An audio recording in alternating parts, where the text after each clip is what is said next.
कोविड-19 के मद्देनजर गृह विभाग बिहार सरकार के द्वारा 17 अगस्त बिहार में लागू अनलॉक 3 के क्रम में निर्गत दिशा निर्देश के आलोक में आपातकालीन प्रबंधन ग्रुप CMG की 24 अगस्त की बैठक में लिए गए निर्णय के आलोक में 25 अगस्त से राज्य में सार्वजनिक परिवहन व्यवस्था के निम्नलिखित निर्देश दिए गए, जिसमें बसों एवं सभी प्रकार के पब्लिक ट्रांसपोर्टेशन का परिचालन एक सीट एक व्यक्ति के सिद्धांत के अनुसार कंटेनमेंट जोन को छोड़कर किया जा सकेगा।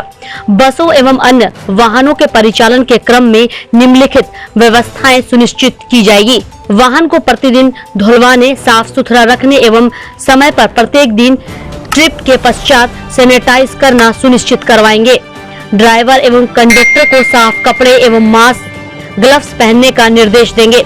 वाहनों के अंदर एवं बाहर कोविड-19 के संक्रमण से बचाव के उपायों संबंधी स्टिकर लगवाएंगे।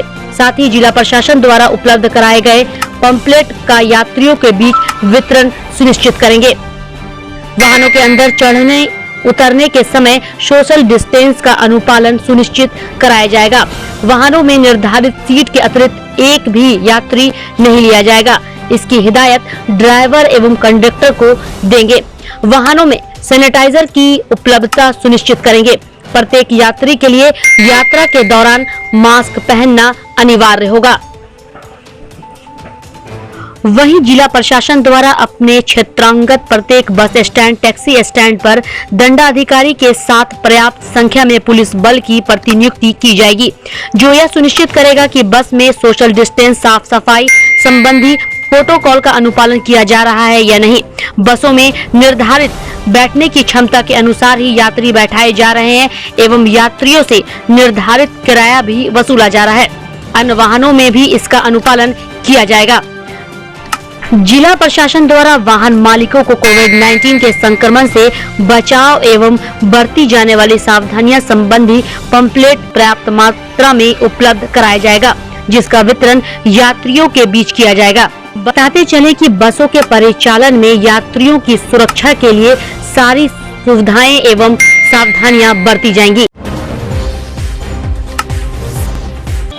सोमवार को मुख्य निर्वाचन पदाधिकारी बिहार HR श्रीनिवास ने आगामी बिहार विधानसभा आम चुनाव 2020 को लेकर सभी जिला निर्वाचन पदाधिकारी के साथ ऑनलाइन समीक्षात्मक बैठक की। उन्होंने बिहार के सभी जिला निर्वाचन पदाधिकारी को संबोधित करते हुए कहा कि कोविड-19 के संक्रमण से बचाव व सुरक्षा के मद्देनजर आगामी चुनाव के लिए भारत निर्वाचन आयोग द्वारा दिए गए मार्गदर्शन के आलोक में राज्य, जिला एवं विधानसभा निर्वाचन क्षेत्र स्तर तक के लिए SOP बनाना है। मतदान केंद्र के लिए मास्क, सैनिटाइजर, पेपर ग्लव्स के संबंध में गाइडलाइन बनाना होगा। उन्होंने कहा कि मतदान केंद्रों का सैनिटाइजेशन का काम ग्राम पंचायत के माध्यम से कराया जाए। वहीं उन्होंने बताया कि पूरे बिहार में 1,06,000 मतदान केंद्र हैं, जिसके लिए 6,70,000 मतदान कर्मियों की आवश्यकता पड़ेगी।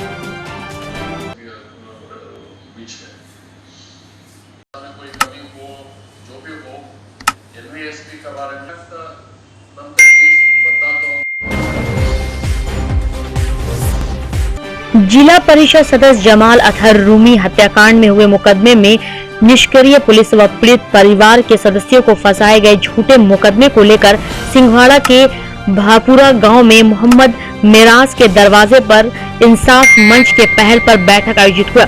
बैठक की अध्यक्षता पूर्व उप प्रमुख एजाज अहमद अतहर बबलू ने की।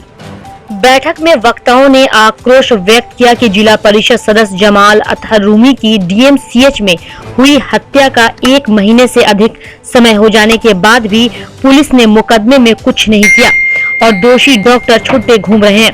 रूमी के पीड़ित परिवार को न्याय मिले, इसे लेकर सर्वसम्मति से आंदोलन करने का निर्णय लिया गया। इसी के तहत रूमी हत्याकांड के दोषियों को गिरफ्तारी व पीड़ित परिवार पर हुए झूठे मुकदमे की वापसी के सवाल पर 2 सितंबर को मिथिला प्रक्षेत्र के IG के समक्ष प्रदर्शन करने का निर्णय लिया गया।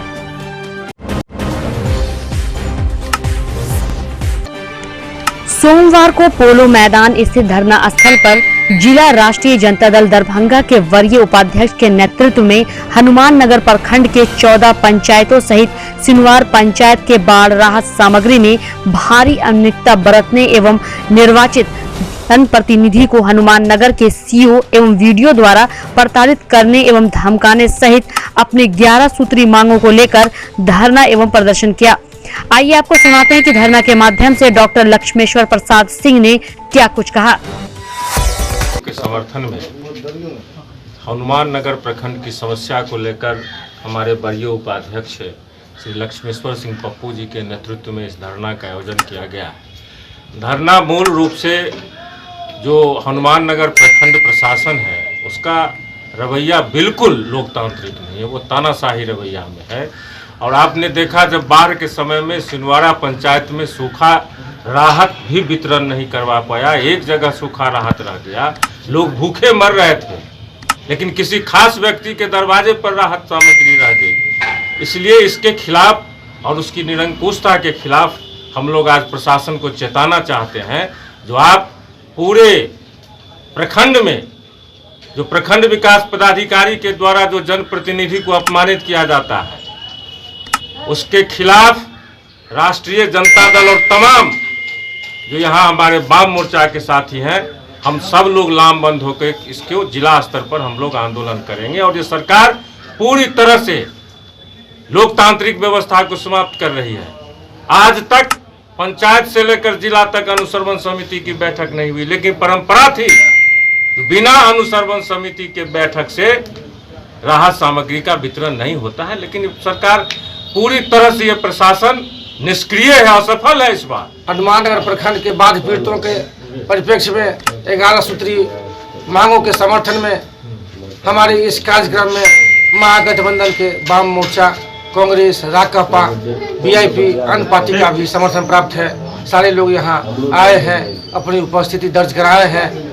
इस 11 सूत्री मांगों में प्रमुख रूप से हम मांग किए हैं जिला प्रशासन से। इससे पहले भी आयुक्त दरभंगा, जिलाधिकारी दरभंगा, डीडीसी दरभंगा, सदर एसडीओ दरभंगा के यहाँ जो आप सबसे प्रथम जो आपदा पदाधिकारी सह अंचलाधिकारी हनुमान नगर, प्रखंड विकास पदाधिकारी हनुमान नगर, जिनके क्रियाकलापों का करतूत यदि खोला जाए तो शब्द नहीं मिलेगा जो कितना हम शब्द में आपको कह सकें।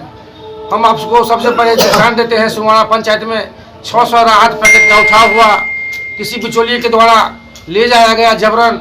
और जब लोग जनप्रतिनिधि वहाँ उपस्थित थे, मुखिया और पंचायत ये वार्ड मेंबर पंचायत समिति, तो उनको कहा गया जो हम स्वयं उभरा के उपस्थित होकर के बंटवारा करेंगे राहत सूखा पैकेट का। लेकिन वो कल होकर के एनडीआरएफ के स्टीमर पर घूमते चले गए और बिचौलिया अपना घर में सूखा पैकेट रखे रह गया। ऑल इंडिया मुस्लिम बेदारी कारवां के अध्यक्ष नजरे आलम ने विशेष तौर पर बताया कि बरही में फैले तनाव पर पूर्व मंत्री अब्दुल बारी सिद्दीकी सहित राजद प्रमुख लालू प्रसाद यादव भी बहुत चिंतित हैं। पिछले दिनों से ही दोनों शीर्ष नेताओं की घटना पर नजर है।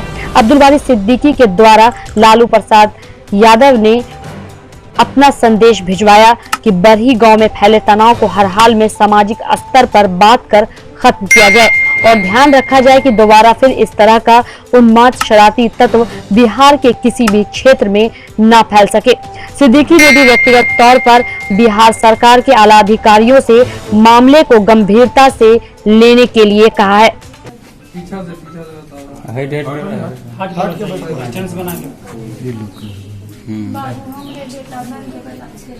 अच्छा अहीं के छलै की नाम छलै? नीरज। पुलिस पकड़ लेलकै ओकरा? हाँ हाँ बताओ। हाँ 1 मिनट इनका बोल दे। 18 साल के बच्चा है। की नाम छे ओकरा? नाम बोलिए, रोइए नहीं, रोइए नहीं। 18 साल के बच्चा सब छूट। हाँ सब खाली शांति से रहो, सबके न्याय होते या सब छूट। रोइए नहीं, हो जाएगा आपका बच्चा बाहर। हाँ नाम बताओ बच्चा के, पिता के नाम? राजा कुमार। पिता के की नाम छे? सोमवार को सदर अंचल के अस्थायी कार्यालय मखाना अनुसंधान केंद्र दिल्ली मोड़ के द्वार पर भारतीय कम्युनिस्ट पार्टी सीपीआई सदर अंचल के द्वारा पूर्व घोषित कार्यक्रम के तहत विभिन्न मांगों को लेकर 1 दिवसीय धरना दिया गया। वहीं धरना को संबोधित करते हुए पार्टी के जिला कार्यकारिणी सदस्य कामरेड शरद कुमार सिंह ने कहा कि बिहार भाजपा जदयू सरकार कोरोना और बाढ़ जैसे महामारी में पूरी तरह से फेल है। सरकार की स्वास्थ्य व्यवस्था कोरोना काल में जिस तरह आईसीयू में चली गई है, उसी तरह सरकारी व्यवस्था भी बाढ़ के दौरान डूब गई है। बाढ़ सुखाड़ का स्थायी निदान करना होगा।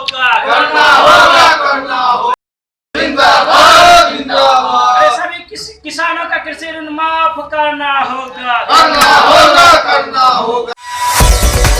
कोरोना और बाढ़ जैसे महामारी में बिहार सरकार संपूर्ण रूप से उनकी जो व्यवस्था है फ्लॉप कर चुकी है। इसी का नतीजा है कि आज सदर प्रखंड क्षेत्र के आम आवाम भारतीय कम्युनिस्ट पार्टी के बैनर तले यहाँ पर धरना पर बैठने हेतु मजबूर हुए। सरकार द्वारा ही घोषित किया गया कि सभी बाढ़ पीड़ित परिवारों को 6,000 रुपया सहायता राशि का अविलंब भुगतान किया जाएगा, लेकिन सदर प्रखंड क्षेत्र जिसका सभी पंचायत आपको बाढ़ से पीड़ित था, सभी पंचायत बाढ़ के पानी से घिरा हुआ था, अधिकांश घरों में बाढ़ का पानी घुसा हुआ था, लेकिन इस अंचल के पदाधिकारी के द्वारा, प्रखंड के पदाधिकारी के द्वारा सहायता राशि देने में सदर अंचल के आम आवाम को बड़ी स्तर पर अनियमितता किया गया। जहां भालपट्टी पंचायत जो पूर्ण रूप से बाढ़ प्रभावित था, उसको सहायता राशि की सूची से उस पंचायत का नाम हटा दिया गया। अस्थायी अंचल कार्यालय जो मखाना अनुसंधान केंद्र है, वहाँ हम लोग संपूर्ण सदर प्रखंड को पूर्ण बाढ़ क्षेत्र घोषित कराने के मांग को लेकर के आज हम लोग यहाँ धरना पर बैठे हुए हैं। हम लोगों का मांग है कि कृषि ऋण जो है किसानों का वो माफ होना चाहिए, फसल क्षति पूर्ति मिले, अभी चारा का अविलंब प्रबंध किया जाए, पशु चारा का, चूँकि 14 रुपये किलो अभी भूसा का रेट है, इसलिए अभी तत्काल किसानों के पास चारा का नहीं है, चारा का प्रबंध अंचल प्रशासन के द्वारा कराया जाए। साथ ही प्रत्येक परिवार को एक भी परिवार 6,000 रुपया से वंचित नहीं होना चाहिए। साथ ही अगर जो लोग बाहर से आए हैं, प्रवासी लोग गांव के अंदर में, चूंकि पंचायत के अंदर में संख्या बढ़ गई है, नया सूची बने, 2019 के सूची के बाद भी नया सूची बने, जो बाहर से चूंकि लोग आए होंगे प्रवासी लोग, उनकी भी सूची बने। गणेश पूजन उत्सव हर साल हर्षोल्लास के साथ मनाई जाती है। मुंबई के बाद अब पिछले कई सालों से दरभंगा में भी मनाई जाने लगी है। दरभंगा में भी लॉकडाउन के नियम का पालन करते हुए कोरोना वायरस के बीच सोशल डिस्टेंस और मास्क का प्रयोग करते हुए लोग अपने अपने घरों में छोटे छोटे बच्चों एवं परिवार के सदस्य के साथ मिलकर इस पर्व को मना रहे हैं। स्थानीय रहमगंज निवासी राजीव प्रकाश ने बताया कि किसी सामुदायिक आयोजन को न कर घर पर ही छोटी मूर्ति स्थापित कर गणेश पूजा उत्सव शनिवार से रहमगंज में भी पिछले साल की तरह इस साल भी मनाई जा रही है। पिछले साल तक शहर के विभिन्न जगहों पर गणेश पूजोत्सव का भव्य आयोजन होता था, लेकिन इस बार कोरोना वायरस को देखते हुए सरकार के दिशा निर्देश का पालन करते हुए किसी भी तरह का आयोजन नहीं किया गया है। मैं गणपति बप्पा का पूजा कर रहा हूँ। इस बार धूमधाम से नहीं बना, इसलिए हम लोग अपने घर में बनाए। लॉकडाउन का पालन करते हुए मैं देखता हूँ कोरोना भगवान से प्रार्थना कर रहा हूँ कि जल्द से जल्द कोरोना हट जाए। क्या नाम हुआ, कौन सी क्लास में पढ़ रहे हो? मैं 8th क्लास में पढ़ता हूँ। साहिल कुमार। तीसरा पूजा है अपने दरभंगा में मुशरफ बाजार, दिग्घी और जटियाही, लालबाग मोहल्ला में और बेता में, पंडासरा में बहुत बड़े पैमाने पे उत्साह के साथ मनाया जाता है। लेकिन इस बार जो देश की स्थिति है, परिस्थिति है, उसको देखते हुए सरकार के द्वारा जो आदेश पारित हुआ है लॉकडाउन का, सरकार के द्वारा जो आदेश पारित है उस पर मद्देनजर रखते हुए सभी लोग अपने अपने घरों में सार्वजनिक जगह पर पूजा नहीं करके अपने अपने घरों में गणेश जी का छोटा सा प्रतिमा बैठाकर पूजा